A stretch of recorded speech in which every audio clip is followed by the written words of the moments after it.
अन्यथा शेतकरी सामुदायिक आत्मदहन करणार।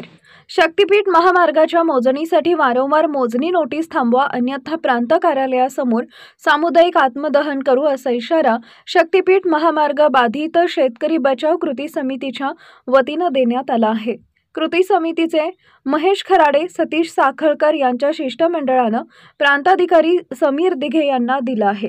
निवेदनात म्हटलं आहे की गेली वर्षभर शेतकऱ्यांना वारंवार नोटिसा देऊन शेतकऱ्यांना नाहक त्रास देणं सुरू आहे। मोजणी नोटीस आल्यामुळे शेतकऱ्यांना वेळ काढून शेतातील कामं थांबावं लागत आहे। यात शेतकऱ्यांचा वेळ आणि पैसा खर्च होतो। यापूर्वी शेतकऱ्यांनी प्रांत कार्यालयात हजर राहून आमची शेती महामार्गासाठी द्यायची नाही असं लेखी दिलंय। याशिवाय पूर्वीच्या 3 मोजणीवेळी गावात आलेल्या मोजणी कर्मचाऱ्यांना तसं लेखी दिलं आहे। तरीही वारंवार त्रास देणं थांबवावं।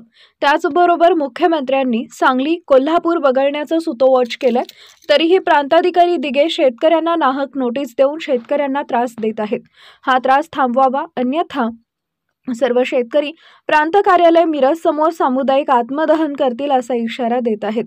यावेळी खराडे म्हणाले, शक्तीपीठ महामार्गाला कोणत्याही परिस्थितीत शेती द्यायची नाही असा शेतकऱ्यांचा निर्धार आहे। तसं लेखी प्रांतांना दिला आहे, तरीही त्रास देणं सुरू आहे।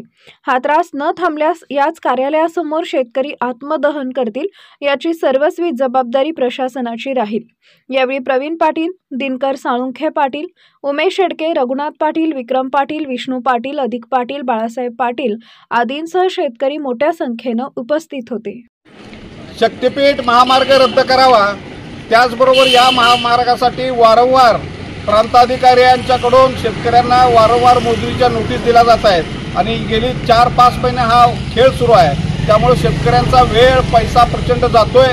त्यामुळे आज तसं प्रांताधिकारी मिरज यांना सर्व शेतकऱ्यांच्या वतीनं निवेदन देण्यात आलेलं आहे की यापुढच्या काळात मोजणीच्या नोटीस आल्यास, शासकीय कर्मचारी मोजणीसाठी गावात आल्यास त्याचा आम्ही धिक्कार करू। मात्र अशा प्रकारच्या नोटिसा पुन्हा पाठवल्या तर या प्रांताधिकारी कार्यालयासमोर कोणत्याही क्षणी सामुदायिक आत्मदहन केल्याशिवाय आम्ही स्वस्थ बसणार नाही। कारण का हा जो त्रास वारंवार शेतकऱ्यांना सुरू आहे, म्हणजे एकतर आमच्या जमिनी लुबाडून तुम्ही घेण्याचा धंदा सुरू आहे। मुख्यमंत्री देवेंद्र फडणवीसांनी हे संरक्षण बदलण्याचा सुतोवाच केलेला आहे आणि तरीसुद्धा जर प्रांताधिकारी वारंवार नोटिसा देत असतील तर आम्ही सामुदायिक आत्मदहन करू, अशा पद्धतीचा इशारा, अशा पद्धतीचे निवेदन आज प्रांताधिकाऱ्यांना दिलेलं आहे।